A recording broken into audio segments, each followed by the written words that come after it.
Goa Organics వారి skin care, hair care, wellness products కోసం AP, తెలంగాణలో డిస్ట్రిబ్యూటర్లు కావాలను వివరాలకు స్క్రీన్ పైన ఉన్న నెంబర్ కి కాల్ చేయండి. ఎన్నికల వేళ ఓటు వేయాలంటేనే చాలా మందికి బద్ధకం. కొందరైతే ఆఫీసులకు సెలవిచ్చినా కూడా ఇంట్లోనే ఉండిపోతారు. కానీ పోలింగ్ బూత్ కు వెళ్లి ఓటు మాత్రం వేయరు. చూద్దాంలే, తర్వాత ఓటేద్దాంలే అని అంటారు. అలాంటి వాళ్లకు ఓటు విలువ తెలిసి కూడా ఓటు హక్కును వినియోగించుకోవాలనే సోయి ఉండదు. కానీ ఓ వ్యక్తి మాత్రం అలా చేయలేదు.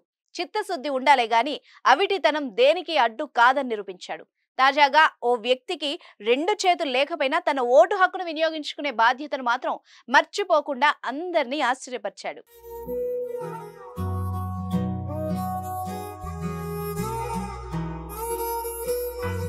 గుజరాత్ లో రెండో దశ ఎన్నికల్లో అంకిత్ సోని అనే వ్యక్తి తనకు రెండు చేతులు లేకపోయినా కూడా కాలితో ఓటు వేసి ఔరా అనిపించాడు.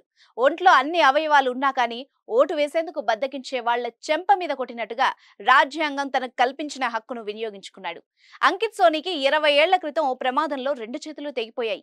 అయినా కానీ ఎంతో బాధ్యతగా ఓటు వేసేందుకు గుజరాత్ లోని నడియాడ్లోని పోలింగ్ బూత్ లోకి వచ్చి తన ఎడమకాలి బొటన వేలితో తన ఓటు హక్కును వినియోగించుకొని అందరికీ ఆదర్శంగా నిలిచాడు. అయితే ఈ సందర్భంగా అంకిత్ సోను మాట్లాడుతూ గత 20 ఏళ్లలో తాను ఏనాడు ఓటు వేయకుండా ఉండలేదని చెప్పాడు.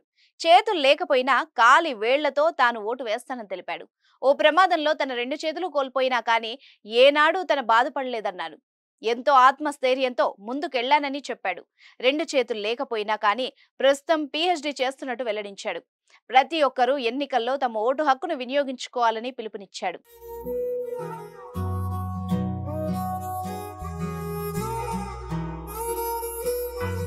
సుమన్ టీవీలో మీ పర్సనల్ అండ్ బిజినెస్ ప్రమోషన్స్ కోసం కింది నెంబర్కి కాంటాక్ట్ చేయండి.